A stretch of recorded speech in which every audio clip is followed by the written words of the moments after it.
आणि तसं घडलं असतं तर किती मजा आली असती नाही. पण वास्तविक पाहता तसं काही घडत नाही. कुठेतरी असे नाविन्यपूर्ण नाट्यपूर्ण प्रसंग घडत असतात, घडामोडी घडत असतात आणि याच घडामोडी टिपून आम्ही तुम्हा समोर दाखवण्याचा प्रयत्न करत असतो. चार भिंतीतील, दोन मनातील, तुमच्या माझ्या विचारातील म्हणजे मानवी विचारातील वेगवेगळ्या प्रसंगाचे, वेगवेगळ्या घडामोडीचे पात्राच्या सहाय्याने दृश्य रूपांतर करून आम्ही तुमच्या समोर ते दाखवण्याचा प्रयत्न करत असतो. पण दाखवताना असं काहीतरी नाविन्यपूर्ण नाट्यपूर्ण घडून आणतो जे पाहायला तुम्हा सर्वांना आवडेल. हो मंडळी, आजही मी तुमच्या समोर असंच काहीतरी दाखवणार आणि असंच इथे काहीतरी घडवणार जे पाहायला तुम्हाला नक्कीच आवडेल. आता तुम्हाला प्रश्न पडला असेल की मी कोण? हो ना? अहो, तुम्ही मला काही समजू शकता. हवं तर या नाटकातील एखादं पात्र समजा किंवा या नाटकाचा सूत्रधार. हो, या नाटकाचे सगळे सूत्र मी हलवणार आहे तुम्हा सर्वांच्या मदतीने. मी माझ्याजवळील एक एक माणूस पात्राच्या रूपात या नाटकात उतरवणार आणि असं काहीतरी घडवणार जे पाहायला तुम्हाला नक्कीच मजा येईल. पाहणार ना? चला तर मग सुरू करूया आमच्या या नाटकाच्या पहिल्या अंगाला.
आईच्या काय करतो या वेळेला त्यामध्ये मुलगी असते.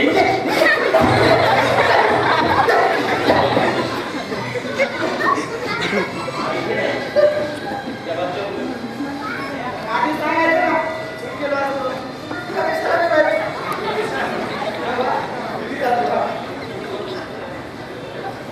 कशी आहे दिसायला मुलगी? काय काय माहिती मग तुला? अरे तू त्याच्या पुस्तकातच मार. अरे जरा सौंदर्य पाहायला शिक. गावाकडे कागदाचं झाड सुद्धा नाही. आणि सौंदर्य अरे मग थोडंसं मजबूत असतो ना तर आंबे भारी लागतात.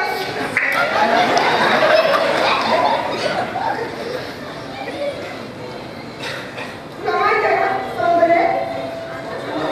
माहिती ना, माहिती सांग बरं, तू पाहिलेलं एखाद्या आंब्याच्या झाडाचं सौंदर्य सांग. हिरवं झाड, त्याला हिरवे पानं, हिरवे फुलं. त्या पाना फुलातच मार. तिकडे आंबे फळे चाटून मोकळे. सौंदर्य काय तुम्ही सांगतो ऐक.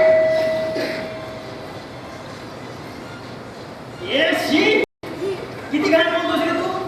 राहू दे तुझं सौंदर्य. राहू दे. गाडवा पुढे घेता असून काय फायदा? चालच.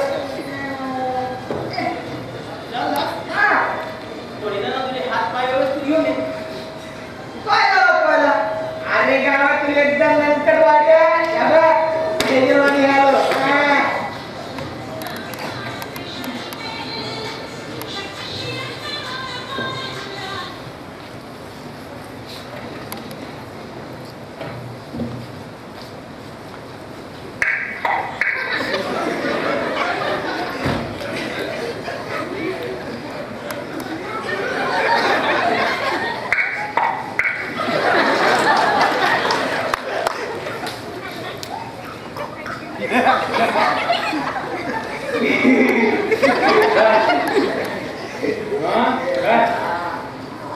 आवाज त्याचं काय माझी पर्स कुठे? असे तिथे बघ ना जरा. काय छान आवाज आहे हो. काय? आपल्या एवढी आवाज मस्त आहे. मस्त आहे. मस्त मस्त मस्त बाबा काय भारी मॉडेल आहे हो. आपल्या एवढी मस्त आहे मॉडेल. कधीचं मॉडेल चल पंचायत नाही 85-86 का वाटत नाही. मेंटेनन्स सुन्या, चल निघते मी. हा. बाय. कुठे अजून आंघोळ नाही केली. ती माझ्याबद्दल बोलतीये. अहो तुमच्याबद्दल तर बोलते ना. तुम्ही अजून आंघोळ ऐकला दुसऱ्याची जाल तुम्ही. चल निघते मी. बाय. बाय. ये संध्याकाळी लवकर ये. हो नक्की बाय. बाय. हो बाय. काय काय काही म्हणाला वहिनी भारी आहे. ए वहिनी नाही ती. वहिनी नाही मग कोण काय आहे? कसं आहे? हा?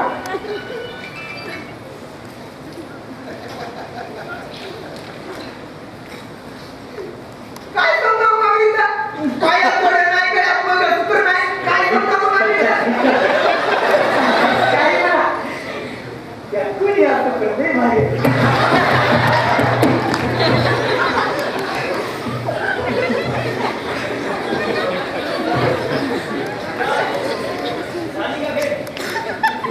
आली ना? काय सुंदर होती हो, सुनवायची आहे. हा, घेतलं ना? हे तुमच्या मध्ये बसून चाय वगैरे पाजला मला. हा.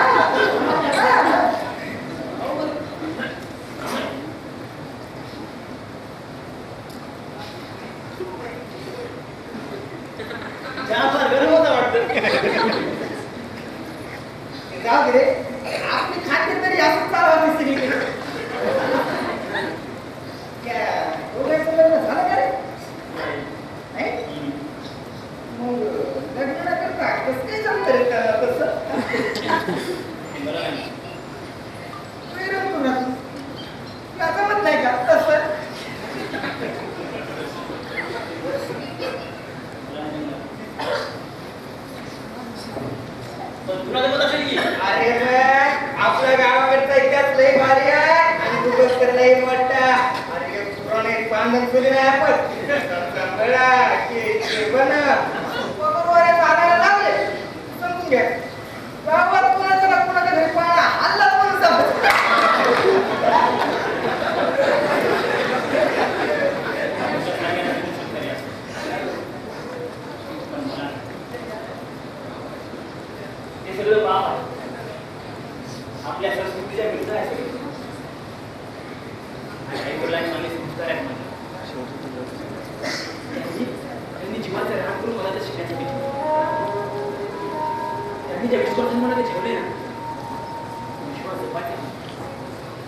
माणसाचं जीवन माणसाचं जीवन हे आनंद होतो. आपण नेहमीच पद्धती आपल्या पुढे कुणी जाऊ नये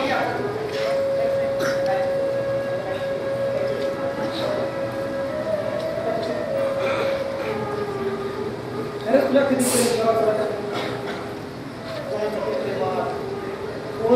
वाटत नाही कोणासाठी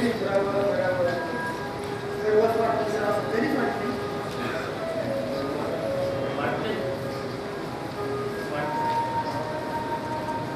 पण ते सगळं वाळूवर गेले असते. पाण्याची लाट आली की सारं काय बघून पण आई वडिलांचा शब्द त्यांचे संस्कार हे काळ्या घरात करून गेले कधीच नाही.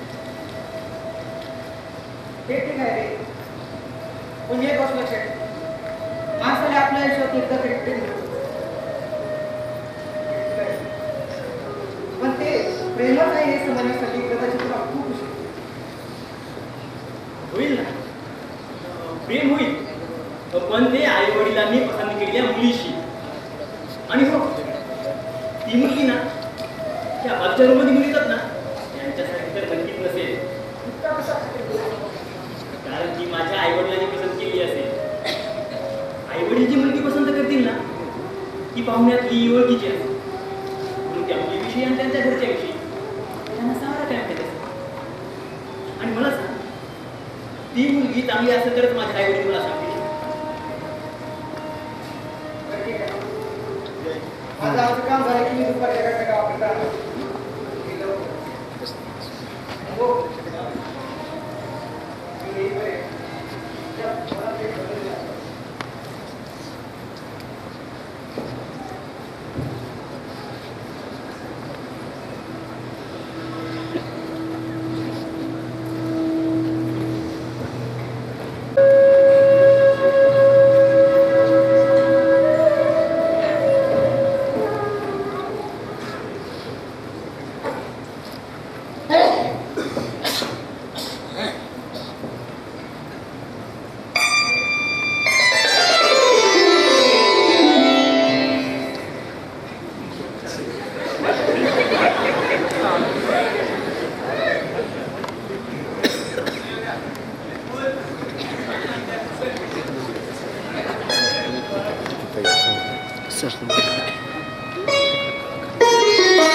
सर साइडला आहे सर बाजूला सर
काहीतरी कारभार आहे.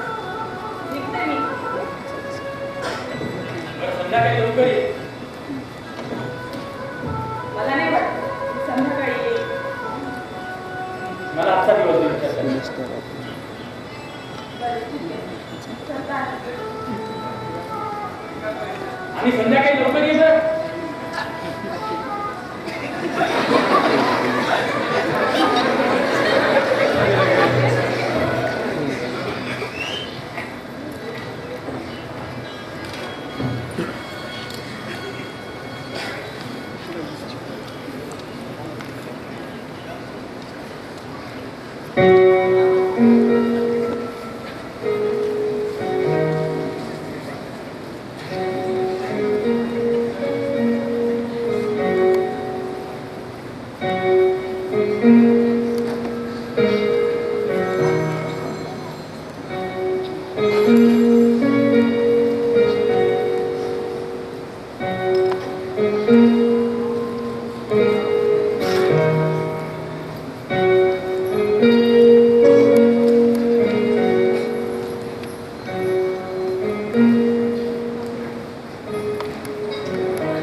कष्ट करून स्वतःला फिरून तुझ्या शिक्षणाचा खर्च भरला. त्या तरुणीचं लग्न आणि वडिलांचा तेवढा धाडसी असताना तू अशा गोष्टींचा विचार कसा करू शकतो?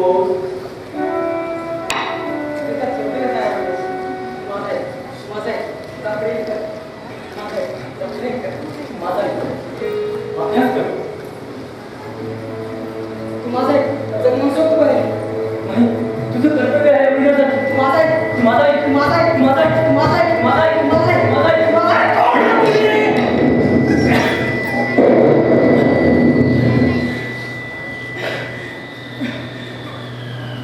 कोण आहात? का त्रास देताय मला? आम्ही तुला त्रास देण्यासाठी नाही तुझी मदत करण्यासाठी आलो. मदत करण्यासाठी? अरे पण तुम्ही आहात कोण? तुझं पाहिजे आणि मी अर्ज करणार.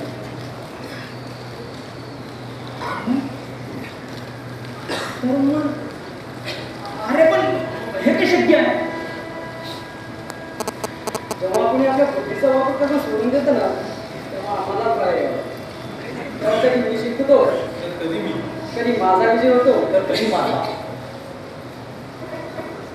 म्हणजे तुमच्या दोघांमध्ये हार माझी झाली. म्हणजे तुम्ही दोघेही माझ्यात प्रती दिली.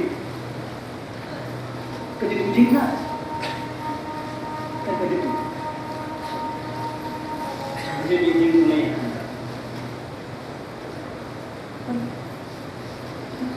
कोणत्याच खेळणी तुमच्या दोघांची मत जुळली ना तर मी जिंकू. यासाठी तुला तुझ्या बुद्धीचा वापर करावा लागेल. जसं की मेट्रो सिटीतलं आपल्या बुद्धीचा वापर करून मोठमोठ्या पदावर जातात. ते कोणाचाच विचार करत नसतात.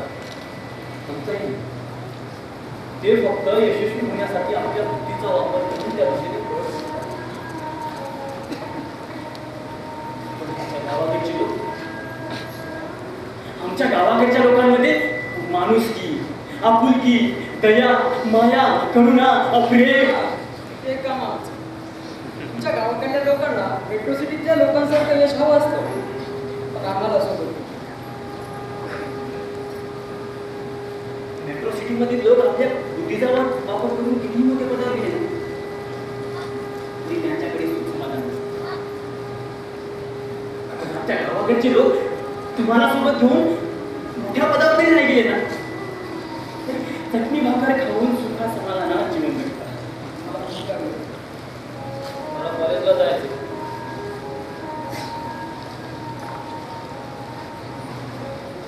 तुमचं पुन्हा सुरू झालं. चला.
शब्द दिला नाही.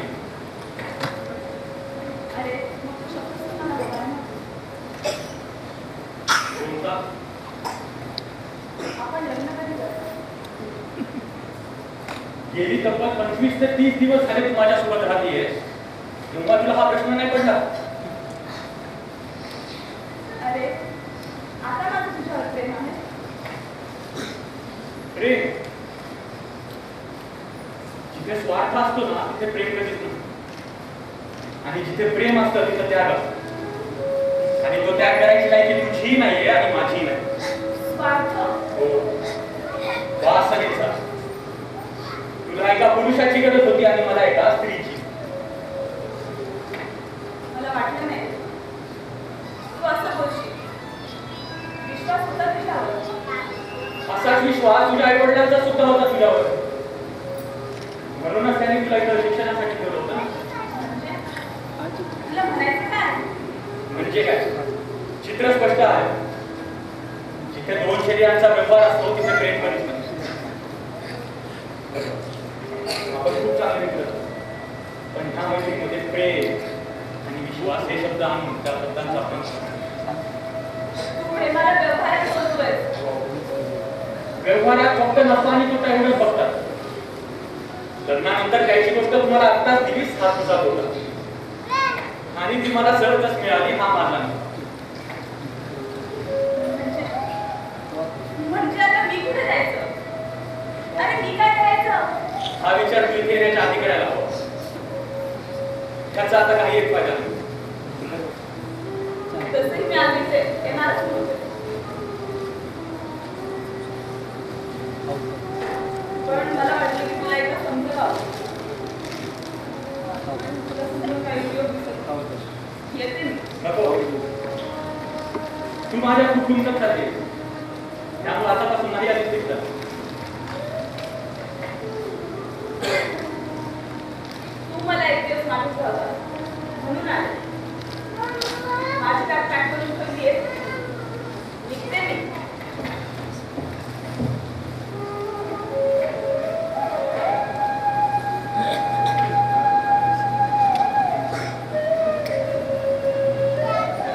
चाललीये मी कायमचीच.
काय मंडळी, पाठना प्रेमात अतिशय सभ्य, सुशिक्षित, शांत, अभ्यासू मुलं प्रेम करायला भाग पाडलं की नाही?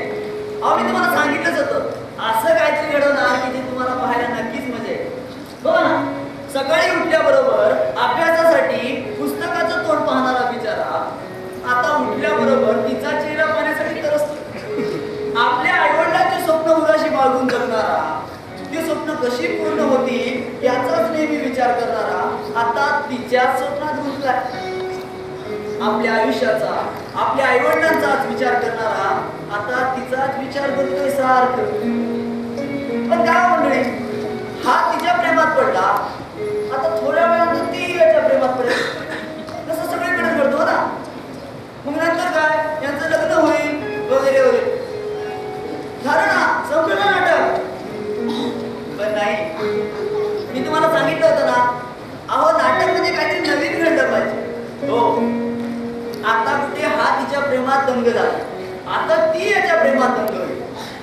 यांच्या नाटकाला एक नवीनच रंग चढेल. हो, बघाच की काय रंग चढवत होते यांच्या नाटकाला.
तो शेड्यूल करायचा ना? ठीक आहे ठीक आहे. निघतोय. हो आलो जरूर.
मग तयार झालंया चल ना लवकर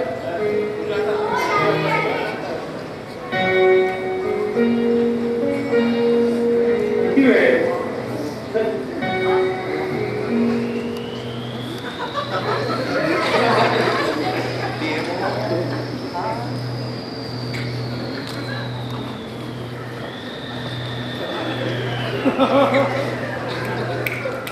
जायचंय ना चल.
आणि नेहमीप्रमाणे फर्स्ट क्लास सुद्धा आलो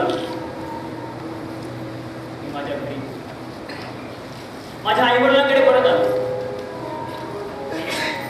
त्यांच्यामध्ये मला तिची आठवण कधीची ना तिला विसरेल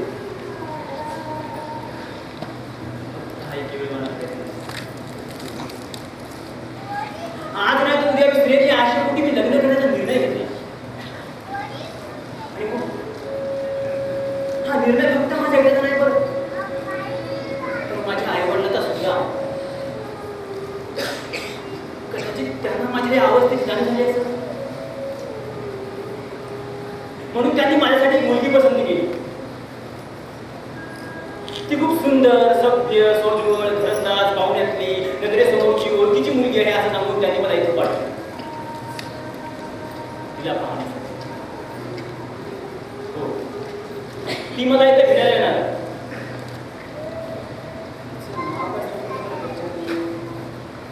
हा तिचं नाव सायली सायली तिचं नाव.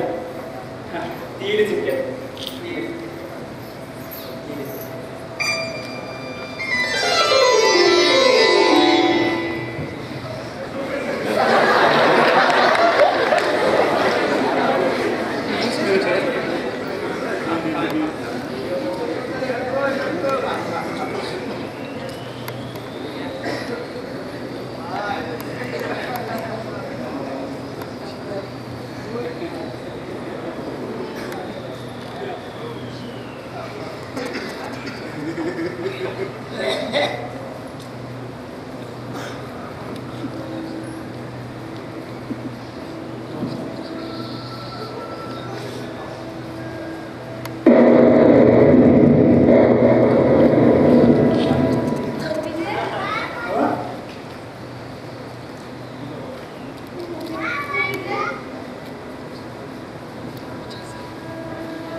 माझ्या आयुष्यातील आणि अशा पद्धतीने कधी वाटलंच नाही. जे सगळं विसरण्यासाठी हे मी करतोय तेच माझ्या समोर. ज्या गोष्टींपासून मी दूर जाण्याचा प्रयत्न करतोय तीच गोष्ट माझ्या समोर काय येते. जखम झालेल्या बोटाला कितीही जपलं ना तरी तिथे मार लागतो कारण ते आंधळ झालेलं असतं असं माझी आजी म्हणायची. तसंच मनही आलं झालेलं. पण मला फक्त म्हणत असतं ना हो तर मी तिला केव्हाच तपस केला असतं. पण या मनासोबत देवाने मला बुद्धी दिली. तो दिवस तो क्षण मी कसा विसरणार. जे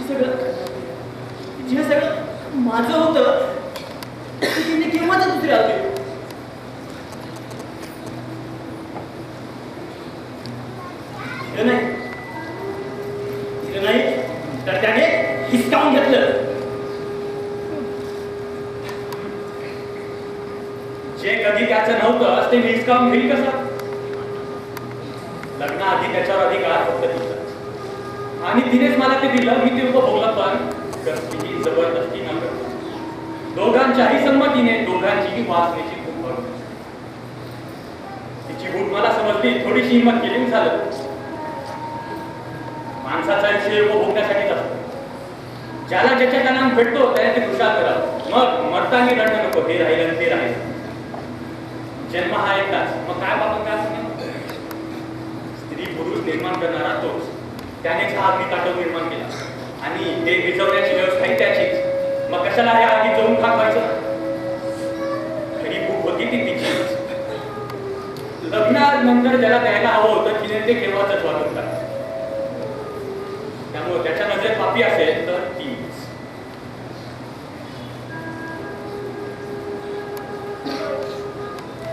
मी पापी आहे. मी जर पापी असेल तर माझे इतके तेही पापी आहेत.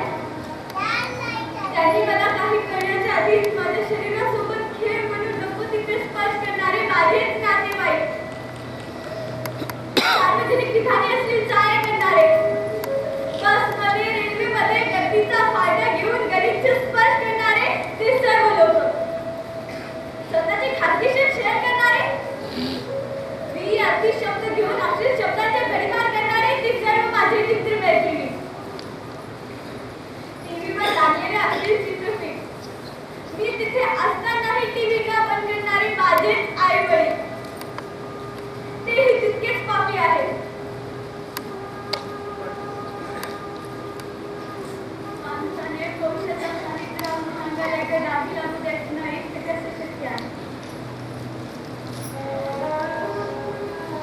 मी वयात आलेल्या वर्षापासून ते आतापर्यंत कसं सहन करायचं हे?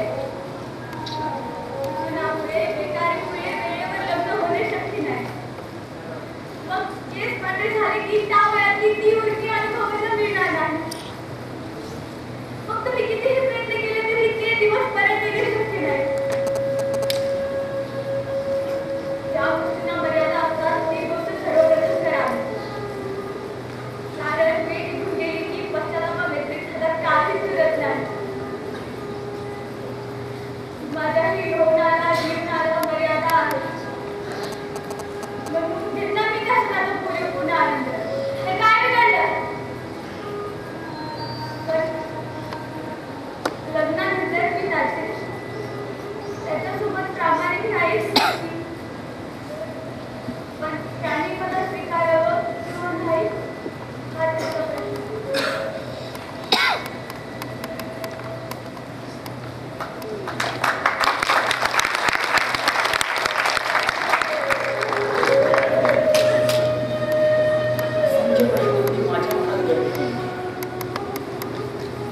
पण त्यात उत्तर कुठे जडून जरी याचा काही पत्ताच नाही. तिला स्वीकारावं की नाही माझ्यासमोर खूप मोठा प्रश्न होता. आई वडिलांना ती पसंत पडली ती. त्यांच्यासाठी ती सभ्य, सोज्वळ, चारित्र्यवान मुलगी. कारण त्यांना तिचा भूतकाळ माहिती. मलाही तिचा भूतकाळ माहिती नसता. त्या क्षणी मी तिथे नसलो असतो तर माझ्या नजरेत सभ्य, सोज्वळ, चारित्र्यवान मुलगी राहिली असती आणि मी तिच्यासोबत खुशाल लग्न केलं असतं आणि सुखात संसार केला असता तुमच्यासारखं.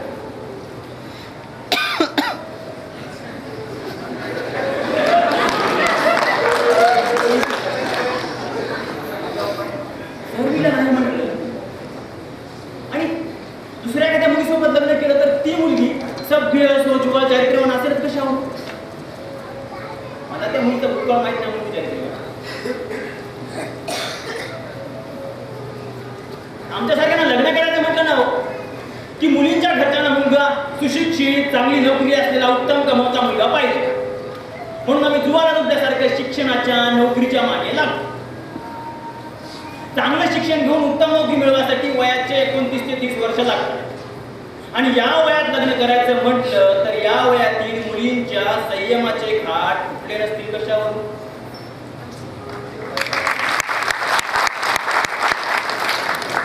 आणि 19-20 वर्ष असलेल्या मुलीसोबत लग्न करायचं म्हटलं तर आम्हाला देणार कोण?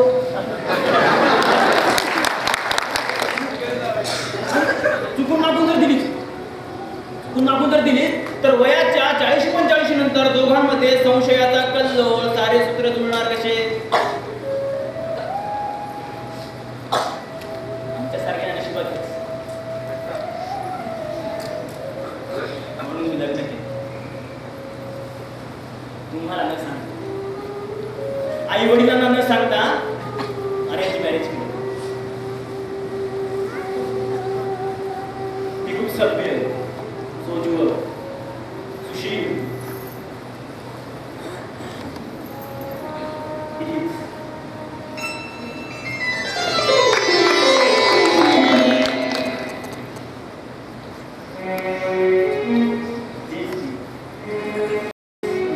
तिचं मन, तिचा आत्मा माझ्यासाठी घडत होते.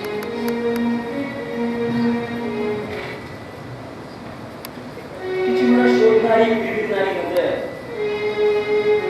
मला पाहता क्षणी लाजून खाली मारतात. हळूच मान वर करून माझ्याकडे कटाक्ष न टाकून लाजून खाली.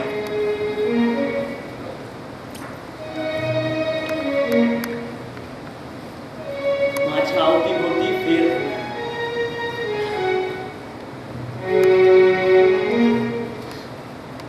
माझा स्पर्श होता अजून दुसरं नाही.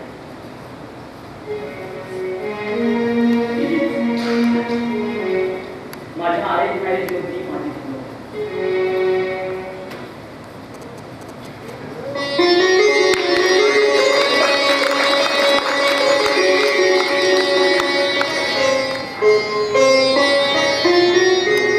मंडळी, अशा पद्धतीने दोघांचं लग्न झालं आणि एका नवीन संसाराला सुरुवात झाली. मी पाठवलेली सगळी पात्र जवळपास अपयशी ठरली असंच म्हणावं लागलं. मला खूप वाटत होतं यांची प्रेम कहाणी अशी संघर्षमय पुढे चालत चालली. म्हणून मी यांच्या आयुष्यामध्ये खूप अडथळे आणण्याचा प्रयत्न केला, परंतु मी अपयशी ठरलो. आता यांचं लग्न झालं, आता मलाच काहीतरी करावं लागलं. हो, आता माझा जन्म होणार. तुम्हाला वाटत असेल की याचा जन्म असा कसा काय? तसं नाही हो. आता या नाटकात माझा जन्म होणार. हो, आता यांचं लग्न झालं ना, हनीमून होण्याच्या आधी आता माझा जन्म होणार. तुम्हाला वाटत असेल आता मी यांचं अपत्य की काय? तसं काही नाही. अपत्य हे दोन शरीराच्या मिलनानंतर जन्माला येतो, परंतु दोन विचाराच्या निर्मितीनंतर जन्म होतो तो माझा. काय कळत नाही? ठीक आहे. आपल्या बायकोचे लग्नाआधी कुणाबरोबर तरी संबंध होते हे माहीत असताना देखील जेव्हा लग्न होतं ना, तेव्हा विचाराचं वादळ मनामध्ये थैमान करायला लागलं. आणि या वादळातून जन्म होतो तो माझा. अजून नाही ओळखलं? अहो, मी संशय. तुमच्या भाषेत सांगायचं झालं तर संशयाचं गुण. बघा, माझ्या जन्मानंतर माझ्या येण्याने या दोघांचा संसार कसा फुलतो का नक्कीच पाहूया, परंतु या 15 मिनिटाच्या मध्यंतराने.